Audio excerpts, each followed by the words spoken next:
Hi everyone, it's Jerry. I have an instructive game to share with you from the 1988 USSR Championship.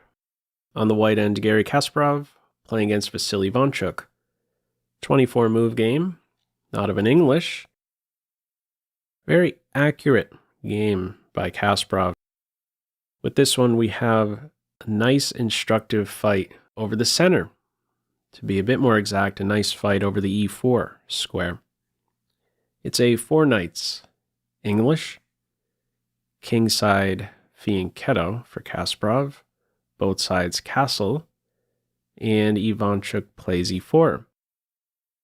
So when this move is played, one of the things black is saying is, I'm prepared to give up my bishop for the knight.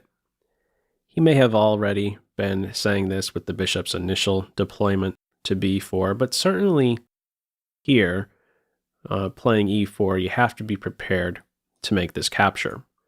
The reason being, if white plays knight g5, he does, the only way to not lose a pawn, which is hit 3 times and only defended once, is to remove an attacker.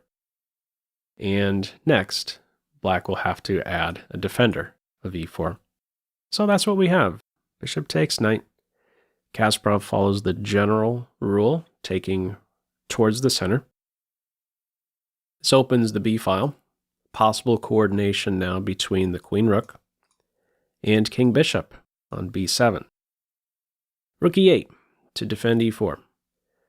Now, if you had to, in this position, challenge e4 with a pawn, which one are you going with?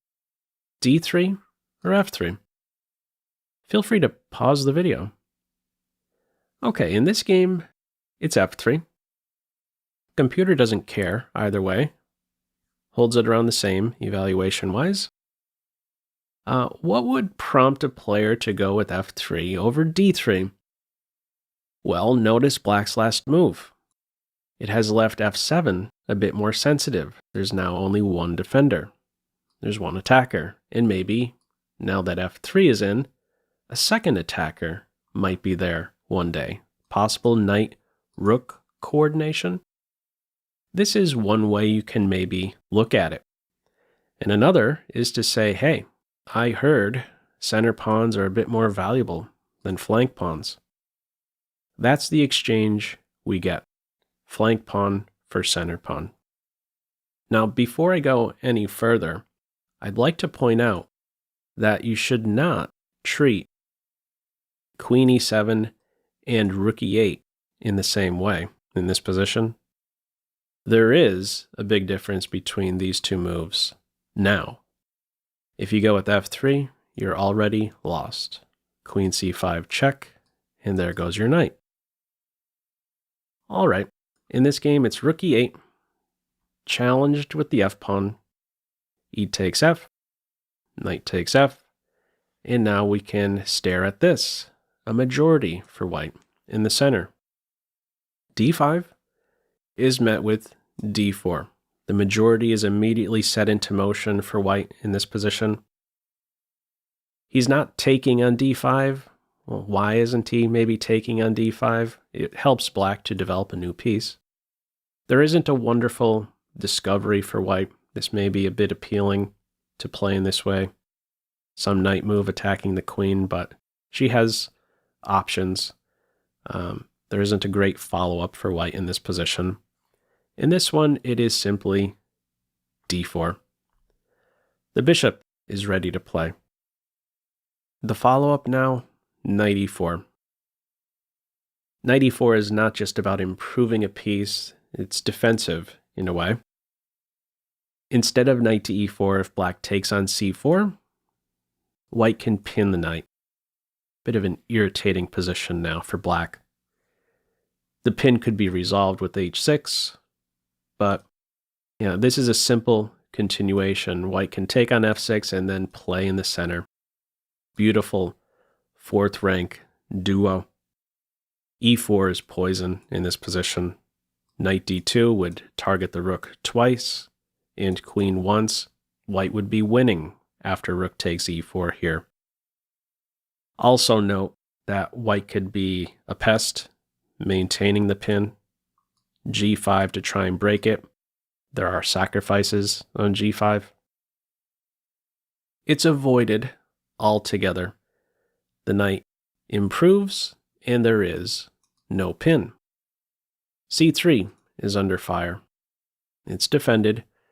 Only now does black take on c4, only after avoiding the pin. So what can we say about this position? Black has just won a pawn. Black has just captured away from the center. Black has weakened his control over e4. All right, from here, rook b1, and now the play is f5, increasing his control over e4. Another approach for black, instead of f5, is to play queen e7. It seems, how to describe it? It seems the more solid approach. It's not as weakening. Why doesn't black maybe play in this way? Well, we have this interference move, knight e5, and this is maybe a position black did not want to be in, one where the bishop arrives on e4, and we could see two targets now, the h7 pawn and b7 pawn. It's still an approach, calls it around even, this position, but maybe this is a reason for f5 instead of queen to e7. The knight is now defended by a pawn. Knight e5 is not an option in this position. What do you think Kasparov's next move is? Feel free to pause the video. Okay, it is considered the best move, and that is g4. This is trying to pull away the flank pawn from controlling the e4 square.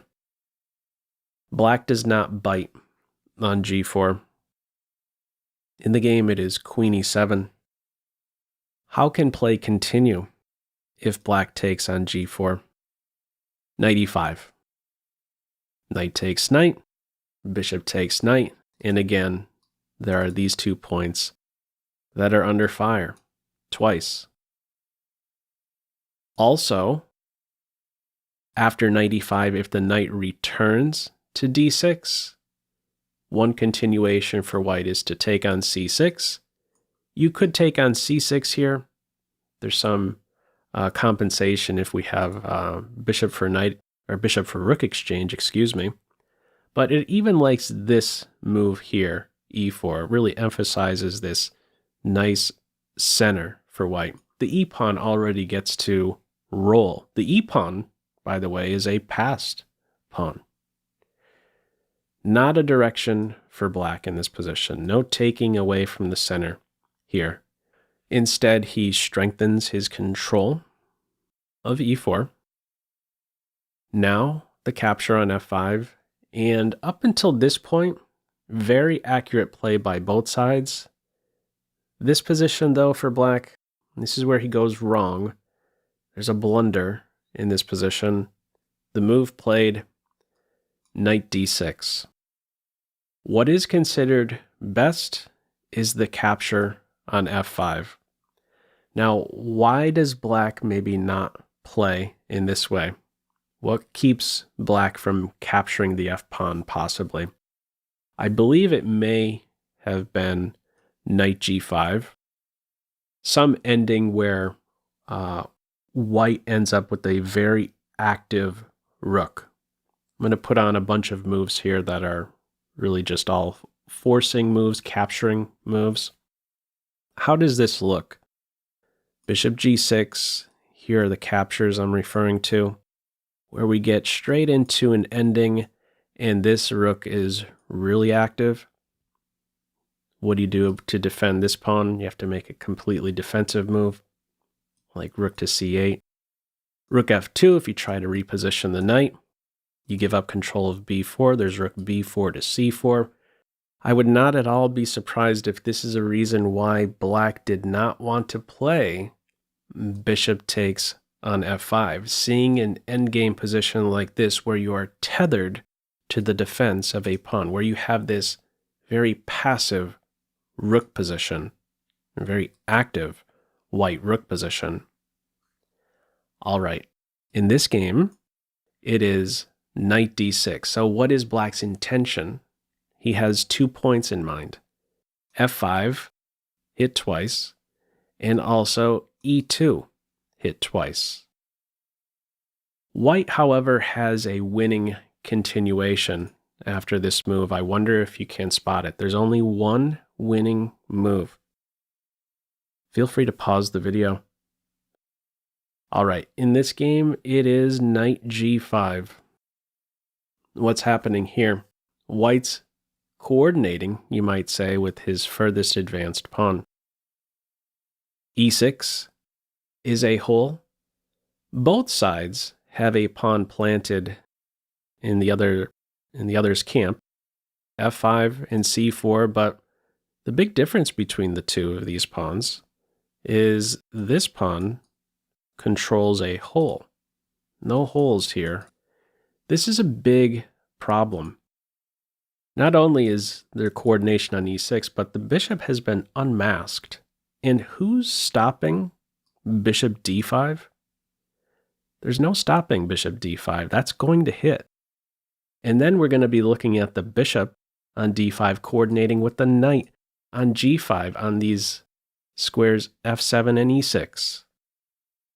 Big problems here for black. There is no way out at this stage.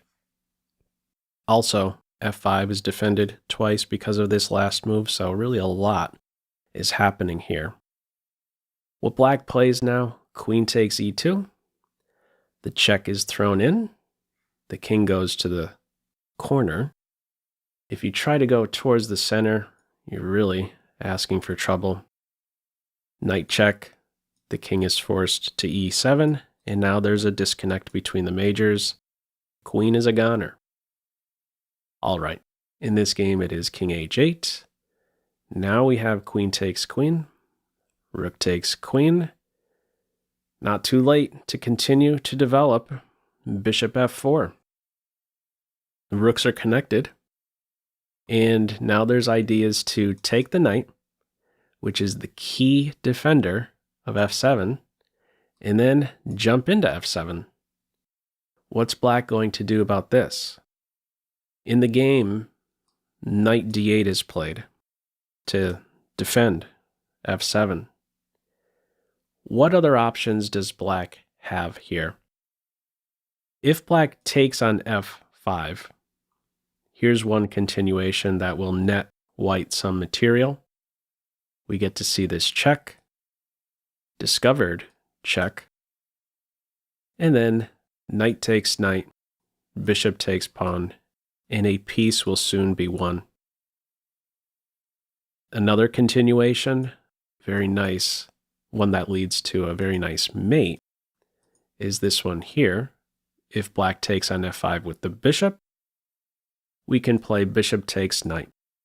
If pawn recaptures, rook takes bishop, white's up a piece.